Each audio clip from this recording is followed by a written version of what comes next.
गर्मी से आप ग्राम सभा को मानते हो?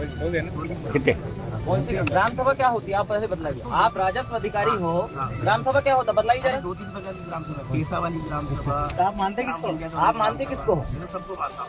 फिर बोलिए ना, जब ग्राम सभा मतलब क्या होता है? पैसा मत बदलाओ, पंचायत वाली मत बदलाओ, ये अलग अलग ग्राम सभा नहीं। ग्राम सभा का मतलब होता है गांव का सभा। अगर नहीं है तो संविधान का आर्टिकल 13 का खंड 1 और 13 खंड 3 खोल के अच्छे से पढ़िए। उसका नॉन जुडिशियल का प्री कॉन्स्टिट्यूशनल लॉ को आप पढ़िए। आप पढ़ते नहीं हो, कानून आप ठीक से जान नहीं रहे हो, कानून को आप पढ़ नहीं रहे हो और बेवजह अगर बगल जवाब दे रहे हो। सबसे पहली बात है, जब आपको ग्राम सभा ने क्या दिया? कोई नहीं बजाएगा। पहली बात तो एक चीज मैं आपको बता देना चाहता हूँ, ग्राम सभा गांव के सार्वजनिक सामुदायिक रूप से ऑर्डर करती है। पर हमारी जो ग्राम सभा के लोग हैं, इन्होंने आपसे चलिए ऐसा कुछ न करके आपको एक आवेदन दिया। क्या दिया? कि आपको अतिक्रमण हटाने के संबंध में आवेदन दिया। आपने क्या प्रोसीडिंग किया इसमें अभी तक? क्या आपने सूचित किया ग्राम सभा को? ग्राम सभा को सूचित किया? जब ये लेटर आपके विभाग गया था, आपने सूचित किया ग्राम सभा को कि हम ये कार्रवाई कर रहे हैं? आपने किया सूचित? क्यों नहीं किया आपने? मानते नहीं ना? क्यों नहीं किया? मतलब आप ग्राम सभा को नहीं मानते हो? और जब ग्राम सभा को आप मानते हो तो फिर आपने सूचित क्यों नहीं किया ग्राम सभा को? उनके जो जिनके सही नहीं है, जो ग्राम सभा प्रधान है अमर, उनको खुद को बुला कर उनको बताए। आपने लिखित में दिया?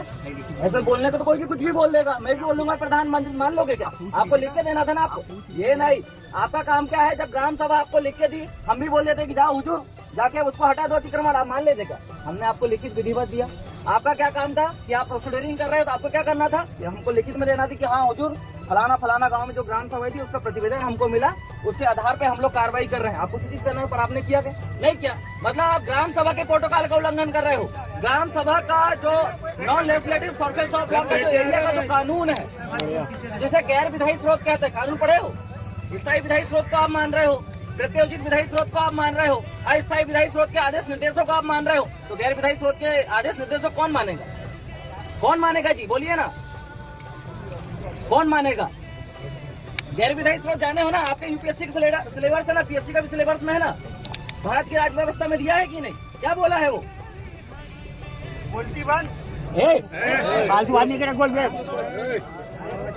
मैंने बोला ना, कोई फालतू बात नहीं करेगा, कोई बोलने का बीच में ही बोलेगा। स्रोत भी एक कानून है। आप 3 कानून को मान रहे हैं जो अनुच्छेद 13 लॉ की परिभाषा के तहत आपको बता रहा है कि 4 प्रकार के कानून है। 4 प्रकार के कानून में आप 3 प्रकार के कानून को तवज्जो दे रहे हैं। और जो गैर विधायी स्रोत का जो कानून है, जो non legislative sources of law का जो कानून है, आप उसको नहीं मानते हो। मतलब आप ग्राम सभा के प्रोटोकॉल का उल्लंघन करते हो, ग्राम सभा के आदेश निर्देश का उल्लंघन करते हो। और सुप्रीम कोर्ट खुद बोला 18 अप्रैल 2013 वेदांता के जजमेंट में कि ना लोकसभा ना विधानसभा सबसे बड़ा ग्राम सभा।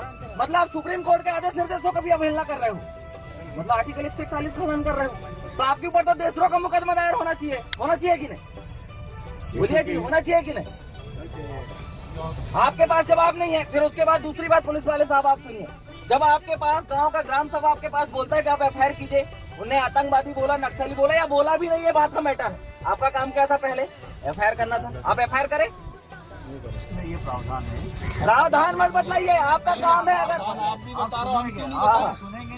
बोलिए ना, बोलिए, सुन रहे हैं ना आपकी बात। तो ग्राम सभा देखिए, आपने अभी तक जो बोला सुना। हाँ,